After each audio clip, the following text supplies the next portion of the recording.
ব্যবসায়ী যারা আছেন তাদের প্রতি একটা নসিহত দিয়ে শুরু করি আলোচনা। সেটা হলো একটা সুসংবাদ দিয়ে শুরু করি। নবী সাল্লাল্লাহু আলাইহি ওয়াসাল্লাম একটা বিশুদ্ধ হাদিসে বলেছেন যে একজন সৎ ব্যবসায়ী, যে ব্যক্তি একজন সৎ ব্যবসায়ী, মাপে কম দেয় না, মজুদদারিতা করে না, দুর্নীতি কালোবাজারি করে না, আমানতের খেয়ানত করে না, মানুষকে ঠকায় না, এই ব্যক্তি ইনশাআল্লাহ তাআলা কিয়ামতের দিন নবীগণ, সিদ্দিকগণ, শহীদগণের সাথে হাসর করবে।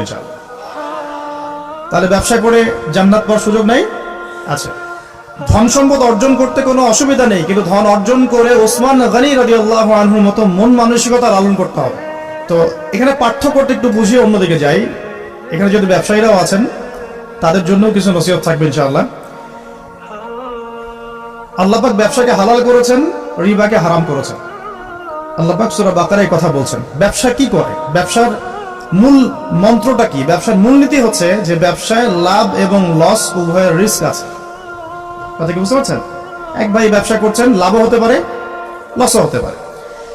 যখন আমরা রিবা মুক্ত ভাবে একটা ইসলামিক অর্থনীতি প্রতিষ্ঠা করব, তখন ব্যবসা ভিত্তিক অর্থনীতি যখন চলবে, ব্যবসা ভিত্তিক, যাকাত ভিত্তিক, সাদাকা ভিত্তিক, কৃষি ভিত্তিক ইসলামিক অর্থনীতি যখন চলবে, তখন ক্যাপিটাল বা সম্পদটা এক হাত থেকে আরেক হাতে সার্কুলেট হতে থাকবে। মনে করেন আমরা ব্যবসা করছি একটা মার্কেটের মধ্যে, ছোট করে বোঝাই, একটা ছোট্ট মার্কেট, ছোট্ট বাজার, এখানে সবাই ব্যবসা করছি।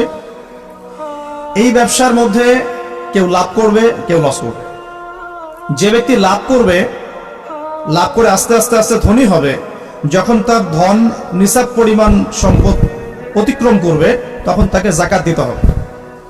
এতে করে সমাজের যে অংশের মানুষের হাতে সম্পদ নাই, সে অংশের মানুষের কাছে যাকাতের মধ্য দিয়ে সম্পদ যাবে, সম্পদ সার্কুলেট করবে সমাজে।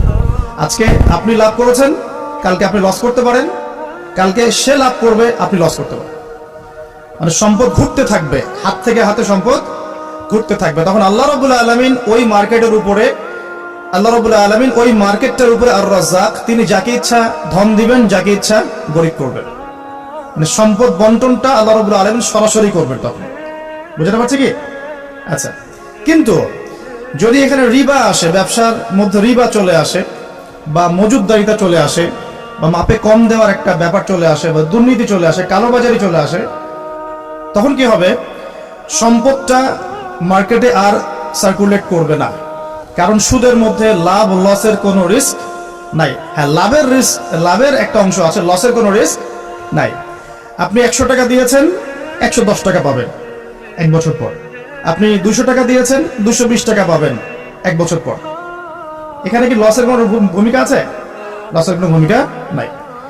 এক্ষেত্রে কি হচ্ছে? এখানে শুধু লাভের অংশটুকু আপনি নিচ্ছেন, লসের কোনো রিস্ক আপনি নিচ্ছেন না।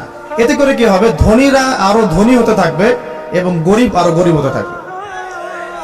শুধু তাই নয়, এই ধনীরা যখন যাকাতও দিবে না, তখন এই গরিবদের অবস্থা হবে একদম মানবেতর।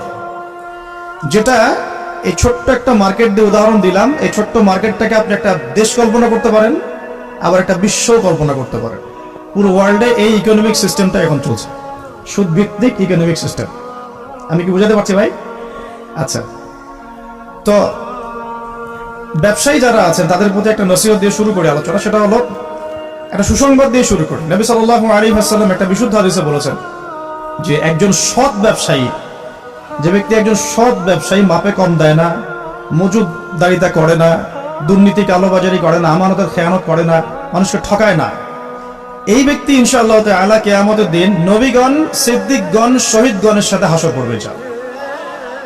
তাহলে ব্যবসা করে জান্নাত পাওয়ার সুযোগ নেই? আচ্ছা, ধন সম্পদ অর্জন করতে কোনো অসুবিধা নেই, কিন্তু ধন অর্জন করে ওসমান গনি রাদিয়াল্লাহু আনহুর মতো মন মানসিকতা লালন করতে হবে।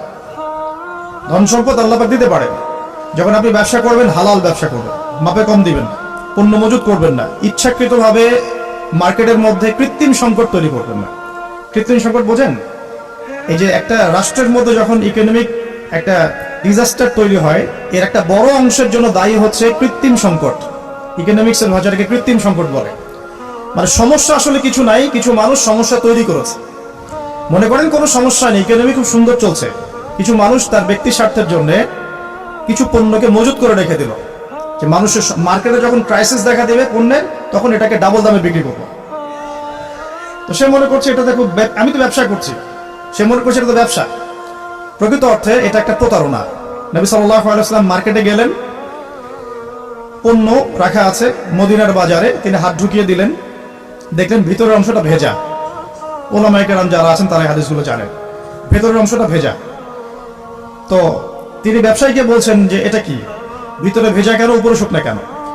তো সেই ব্যবসায়ী বলছে যে এভাবেই আমি পণ্য বিক্রি করি, যার ইচ্ছা হয় সে নিবে, যার ইচ্ছা হয় সে নিবে না। নবীজি বলছেন সাল্লাল্লাহু আলাইহি ওয়াসাল্লাম, তুমি কেন এটাকে উন্মুক্ত করে দিলে না?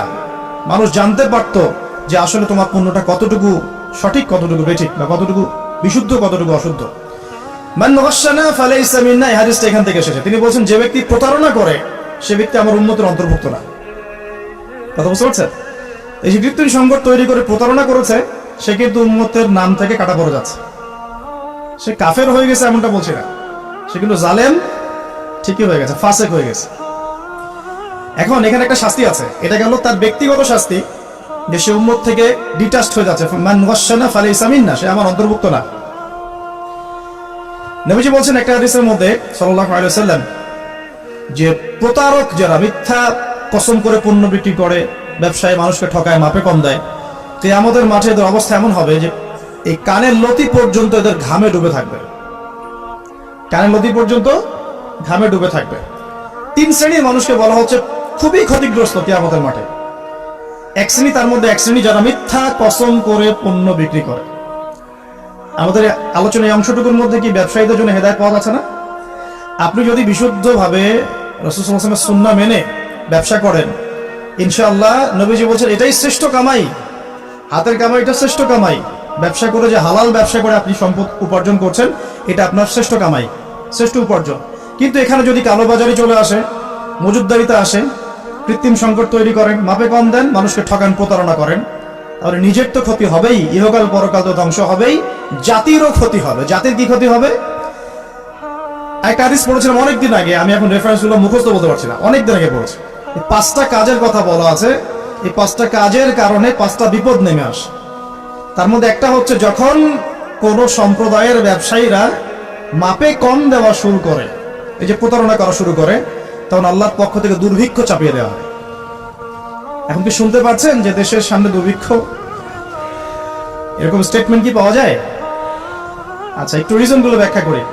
আলোচনা তো আমরা অনেক ধরনেরই শুনি, একটু বাস্তবিক কিছু শোনেন। সুবহানাল্লাহ পড়তে হয়, জানেন না? আলহামদুলিল্লাহ পড়তে হয়, জানেন তো?